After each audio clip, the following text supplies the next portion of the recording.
Halo semuanya, balik lagi sehat terus dan lancar juga kegiatannya. Teman-teman, belum selesai isu ijazah Pak Jokowi dibahas, kali ini Wakil Presiden atau Mas Gibran menjadi sasaran. Jadi ada berita yang viral, Forum Purnawirawan TNI sampaikan 8 tuntutan yang salah satu tuntutannya adalah ingin mengganti wakil presiden. Dan yang lebih menghebohkan lagi, mantan Panglima ABRI, mantan wakil presiden itu ikut menandatangani tuntutan tersebut. Padahal Pak Tri, Pak Prabowo saling menghormati satu sama lain ya. Nah, berita ini viral menjadi perbincangan publik. Nah, kita akan lihat videonya seperti apa. 7. Mengembalikan Polri pada fungsi Kamtibmas, keamanan dan ketertiban masyarakat di bawah Kementerian Dalam Negeri Republik Indonesia. 8. Mengusulkan pergantian wakil presiden kepada MPR. Tuntutan ke-8. Karena keputusan MK terhadap pasal 169 Undang-Undang tentang Pemilu telah melanggar hukum acara MK dan Undang-Undang Kekuasaan Kehakiman. Kenapa ya teman-teman? Padahal Mas Gibran itu adalah seorang wakil presiden yang terpilih secara sah. Bahkan banyak yang mengatakan bahwa kenapa milih Pak Prabowo sebagai presiden karena ada Mas Gibran di sana. Dan Pak Prabowo pun kan pernah berkata ketika musim pemilu, beliau mengatakan bahwa Gibran itu dipilih sebagai wakil presiden oleh Pak Prabowo sendiri atas dasar kemauan Pak Prabowo sendiri. Nah, kita lihat videonya. Ada yang mengatakan wakil yang saya pilih terlalu muda. Padahal Panglima besar kita waktu perjuangan umurnya 29 tahun menjadi Panglima besar, mimpin perang melawan penjajah. Saya katakan di sini ya, saya yang pilih, saya yang minta, saya yang memilih. Tokoh senior Indonesia mendukung copot Gibran demi masa depan Indonesia. Guys, sebelumnya cukup ramai kabar tuntutan dari Forum Purnawirawan TNI. Bahkan tuntutan yang ditandatangani para mantan petinggi TNI itu didukung oleh tokoh senior Indonesia loh, yaitu Jenderal TNI Purnawirawan Tri Sutrisno, sekaligus mantan Wakil Presiden ke-6 Indonesia. Tri Sutrisno mendukung tuntutan buat mencopot Gibran dari posisinya demi masa depan Indonesia. Menurut analis politik dan militer yaitu Selamat Ginting, Tri Sutrisno bahkan juga udah buat pesan buat Prabowo loh. Apalagi menurut penjelasan Tri Sutrisno, banyak banget purnawirawan TNI yang punya pemikiran yang sama. Kalau menurut kalian, emang Gibran ini masih bisa dicopot dari jabatannya, guys? Ya, gugatan boleh-boleh saja, tuntutan boleh-boleh saja, aspirasi boleh-boleh saja, tetapi harus sesuatu yang masuk akal. Kita lihat ada tanda tangannya. Saya nggak yakin kok Pak Tri bisa kejeblos seperti ini, orang yang saya hormati loh. Wakil Presiden itu.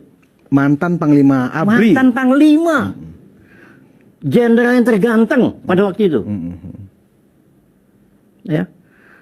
Saya yakin ya kayaknya Pak Tri ini dijerumuskan. Loh bagaimana? Justru dia nggak berpatah jadi lirik orang kok. Kemarin ini Mas Gibran jadi wapres. PDI minta.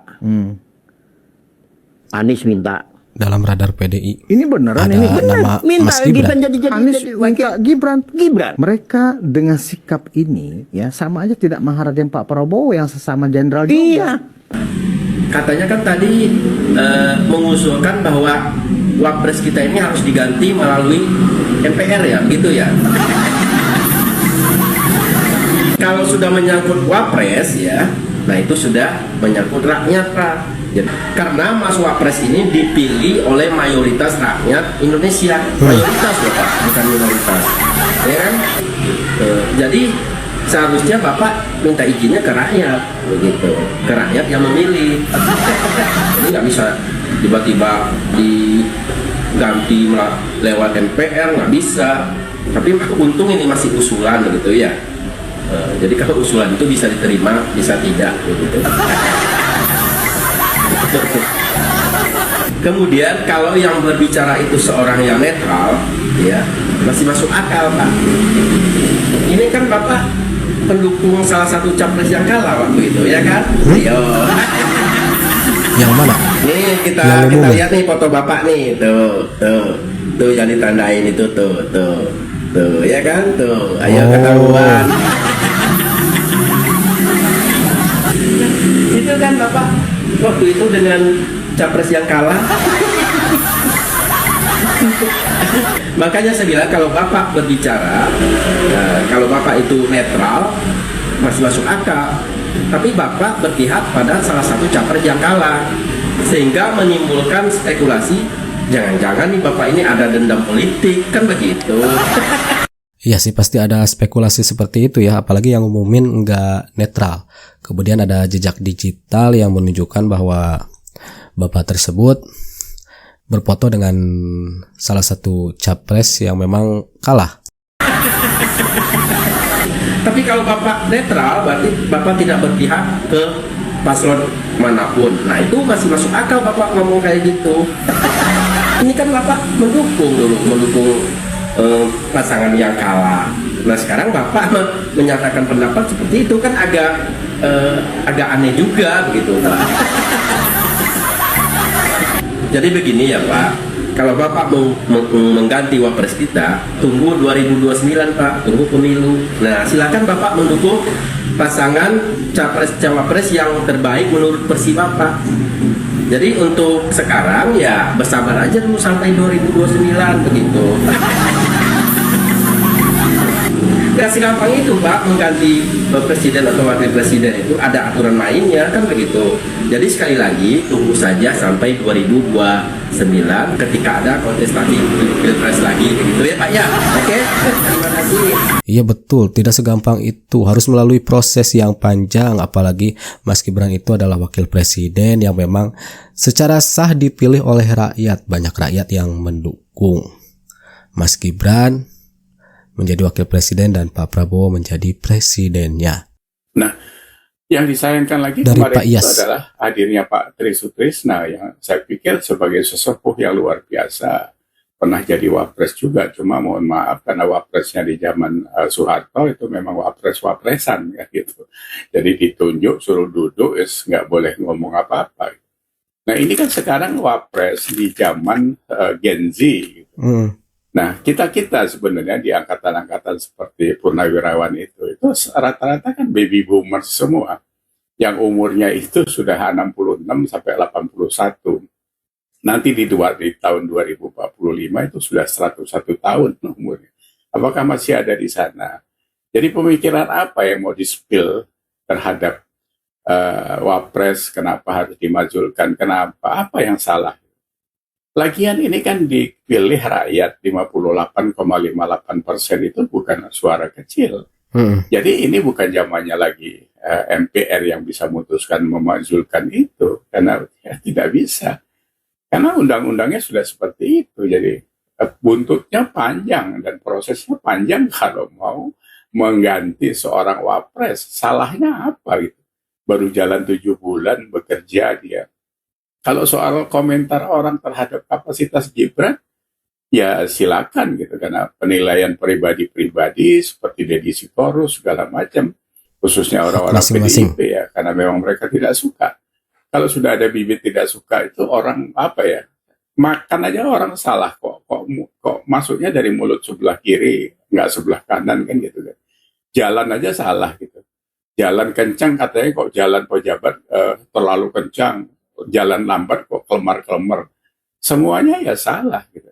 Karena memang kebencian itu kan memang menutup semua rasionalitas manusia memang. Kalau sudah benci itu semuanya jadi jelek. Nah, kembali lagi terhadap eksistensi Purnawirawan ABRI yang kita hormati ini sangat disayangkan. Dan tadi pagi saya lihat pidato Pak Wiranto yang menyampaikan pesan dari Pak Presiden bahwa benar jadi tidak seperti itu. Ya mohon maaf saja usulan-usulan itu kan Presiden juga memutuskannya tidak tunggal ya. Tidak dia sendiri bisa ngapa-ngapain, ada penasehat, ada masukan, ada proses. Masa nggak dipahami yang kayak gitu?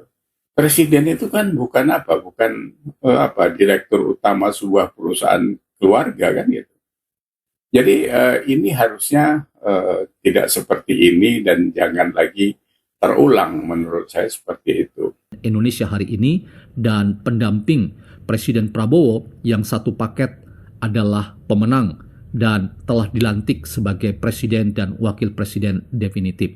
Lalu pertanyaannya adalah siapa sebetulnya yang punya kepentingan besar untuk membuat usulan terkait dengan pencopotan Gibran itu mungkin saja mulus dapat diwujudkan dan direalisasikan, paling tidak keinginan agar Prabowo mengevaluasi Gibran dan Prabowo berani mengambil langkah-langkah untuk bisa membuat seorang yang bernama Gibran itu kemudian dibatalkan dalam jabatannya. Inilah yang saya ingin katakan, teman-teman. Kepentingan-kepentingan politik itu memang selalu terbuka dan tanpa harus menuduh sana-sini siapa yang punya kepentingan politik ini. Tetapi yang pasti ini adalah gerakan yang sistematis untuk mendemigrasi seorang Gibran sebagai wakil presiden, melemahkan posisinya dengan mengkapitalisasi narasi yang menyerang seorang Gibran, termasuk menyerang Joko Widodo terkait dengan ijazah yang dituduh palsu. Semuanya ini adalah sebuah bagian dari sebuah konspirasi politik yang saya katakan tidak main-main. Dan tidak main-mainnya itu adalah dengan membuat persoalan ini semakin runyam. Tetapi syukur bahwa seorang Prabowo sebagai presiden sudah tegas mengatakan itu bukan kewenangan presiden, dan Prabowo kemudian tegas bersikap bahwa saya dan saudara Gibran itu adalah satu paket. Sehingga tidak mungkin membatalkan dan mencopot Gibran dari jabatan seorang wakil presiden. Terima kasih Pak Prabowo, Anda punya prinsip politik yang jelas dan tegas, dan posisi Gibran sampai sejauh ini aman, dan pastikan bahwa Mas Gibran Anda menjalankan tugas yang amanah ini dengan sebaik-baiknya, dan buktikan kepada siapapun yang meragukan Anda, yang nyinyir terhadap Anda, bahwa mereka semua salah besar. Mengapa? Karena seorang muda itu punya kelebihan yang tidak dimiliki oleh orang-orang tua. Nah itu dia teman-teman informasinya ya mengenai tuntutan yang dikeluarkan oleh Purnawirawan TNI yang memang salah satunya ingin mencopot wakil presiden yaitu Mas Gibran. Nah itu dia teman-teman ya informasi kali ini. Terima kasih sudah nonton sama-sama. Nanti kita jumpa lagi di video-video selanjutnya, and that's it. Catch you later.